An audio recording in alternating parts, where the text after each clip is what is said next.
I'm doing this on Sunday because I haven't been feeling well the last couple weeks, and now everything's got to be done by today.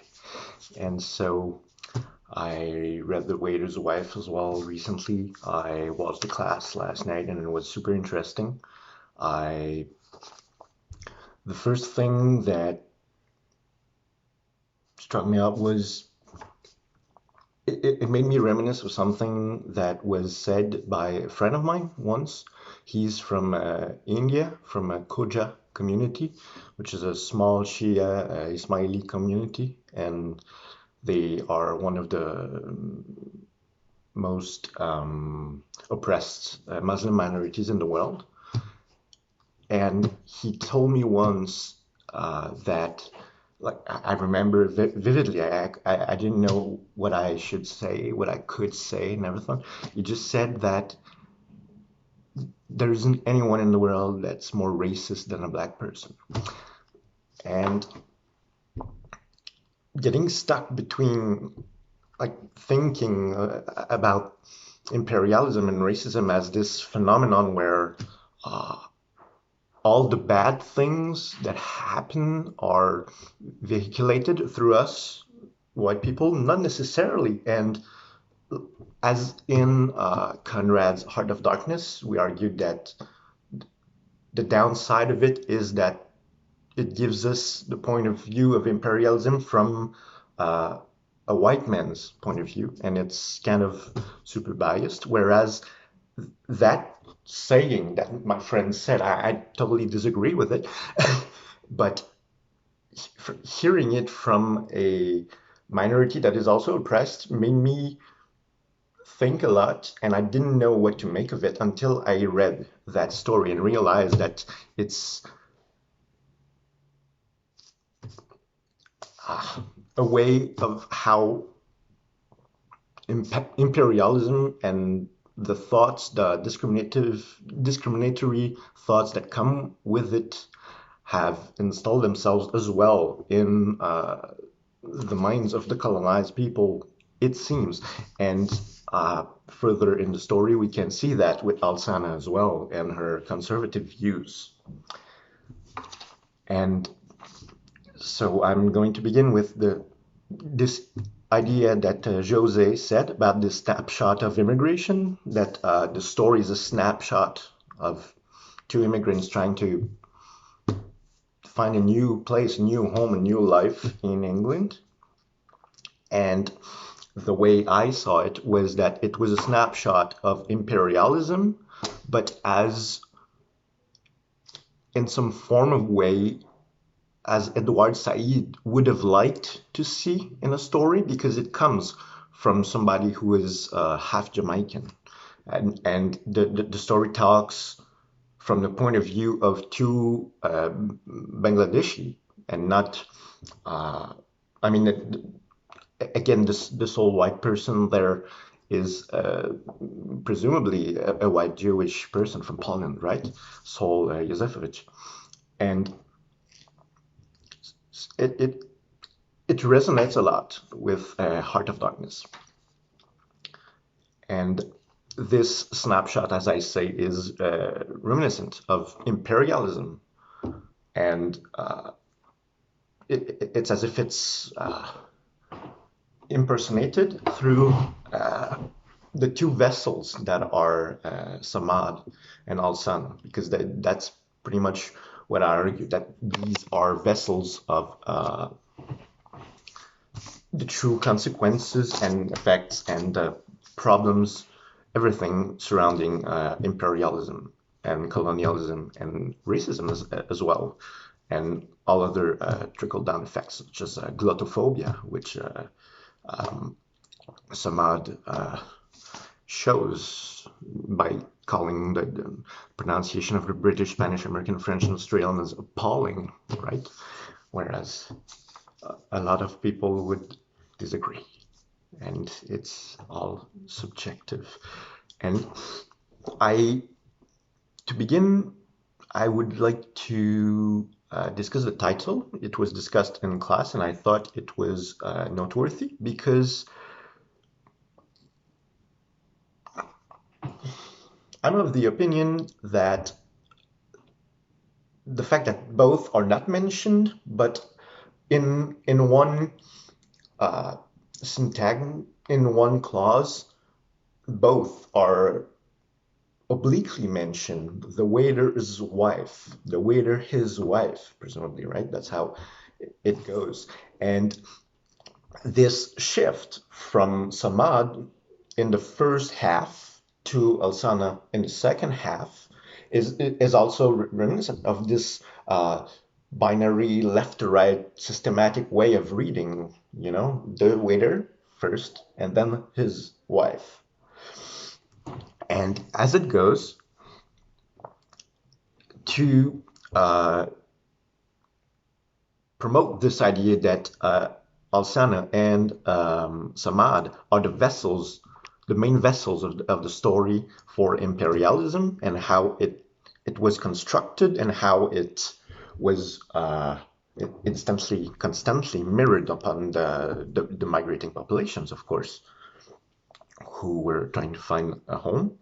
I'm going to point a few direct symbols that are clearly reminiscent of this uh, imperialism symbology. And when when Alsana is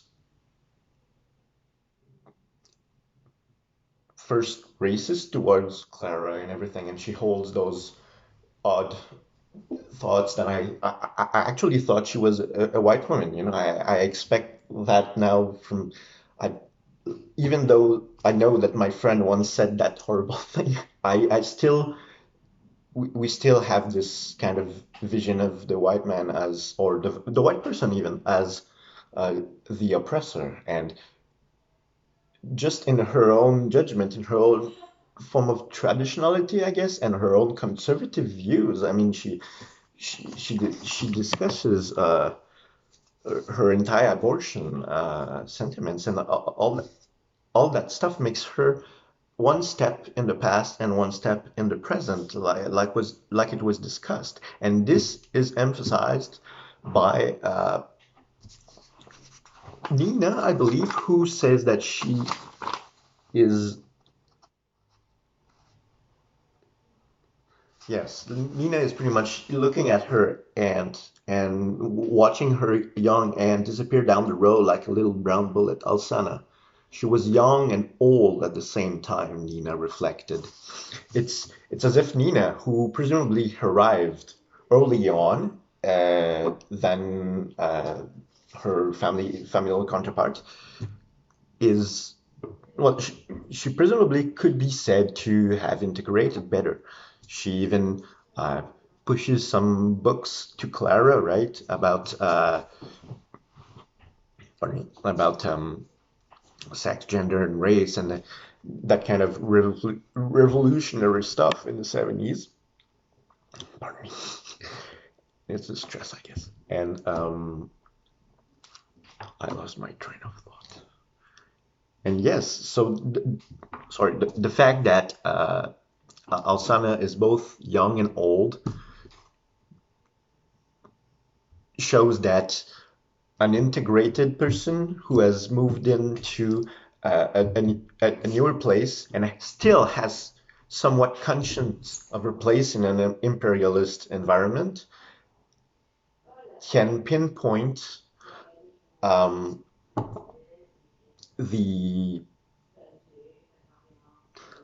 the traditionality and the conservatism of her family member and say, hey, you have to make your place here and change, and in order to change you kind of have to take some parts of imperialism, I guess that's what she's saying.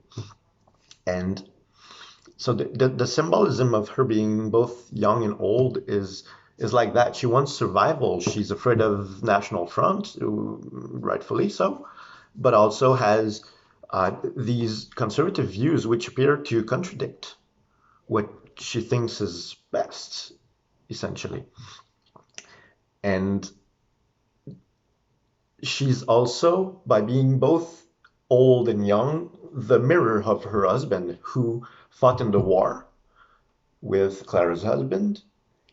And it seemed as if Samad, her husband, actually left all his heart, all his efforts, his motivation, his fight in that war, because she's the one throwing things around when things are going bad, and he's just apathetic and going to work and sucking it up and not being what she expects, I guess, from a husband. And so she, by being the older one, is frustrated by that, but by being also the young one, she she impersonates Samad himself as he should be. She acts angrily, she does something, and this is kind of a reflection of the past, because this is what Samad is not doing and he should be doing with her. Like, there are two different generations, and it's complicating things in that respect. Another symbol that points to their yes, to her place as a vessel of imperialism, is that she takes on her husband's shoes and literally puts them on, and then carries out the anger that he should have had. That was my point. But at the same time, while she's feisty and she's full of good intentions and everything, and there is the conservatism I discussed, but there's also the symbolism of the A and the M from the Ardashir Mokhul, the cousin, the I guess the manager of the restaurant where Samad is waiting tables, and he has this vicious smile, and he takes his time. He knows he will end up declining Samad's raise demand. And the way that the A and the M on his embroidery or stitching is laid out, he's about to put the M, and presumably to stand for Mukhul, and the A for Ardashir, which is his first name, right? But then when Alsana puts her husband's shoes and further carries on the conversation on her own, and we don't see Samad anymore, and she's with the girls, and she discusses babies, and she's all about the M, the names beginning with M. She thinks it's strong, it will be good, and it made me reminisce of the M that was about to be laid out on Mokhul's lap. He It either reflects the this interior imperialism realization that I've talked about, that it's truly immigrants that are discussing and living imperialism. Essentially, what is happening to them is a reality that, from a point of view that we could never have understood, I guess. And either the M laid down on Mukhul's lap represents the coming babies, or they just heralded that, and that's a cute little thing in the text, but I don't believe so. I believe rather it represents Mukhul as the very anti-hero of, like, the nemesis of Samad, and what he doesn't want to become in a colonial state, not in a colonial state, but in essentially the mother country of colonizers, where uh, a lot of Bangladeshis and Indians have moved to, because they were part of the British colonies, right? And so either Mughul represents this viciousness that may befall Alsana's children, in this imperialist world. So they may, it's as if it would herald, the M on Mughul's lap would herald the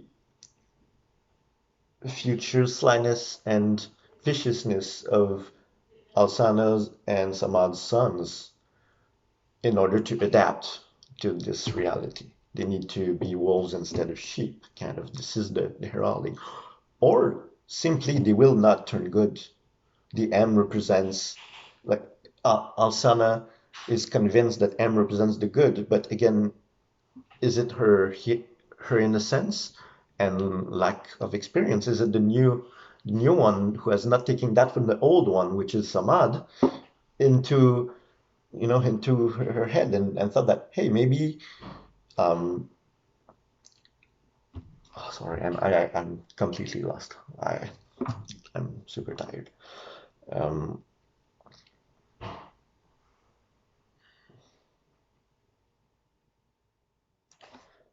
so yeah, what I was about to say is that if Mughul's M is M, or N also represents at the same time the theoretical kids that they are having, Samad and Alsana, then the A itself may not represent Al-Dashir and the M Mughul, but the A, Alsana, and her reality already embroidered, already woven into the fabric of reality. But the M are not yet inscribed in this imperialist reality.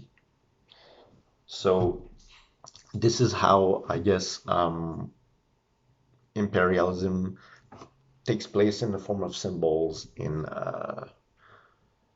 the story The Waiter's Wife. And did I have? I thought I had another symbol.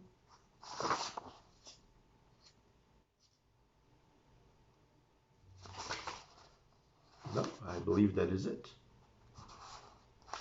So I hope that's good enough. And I wish you a very good end of semester. It's almost over. So keep it up, Chris. And I hope we can see each other back at Bishop's one day, maybe. So goodbye. Take care.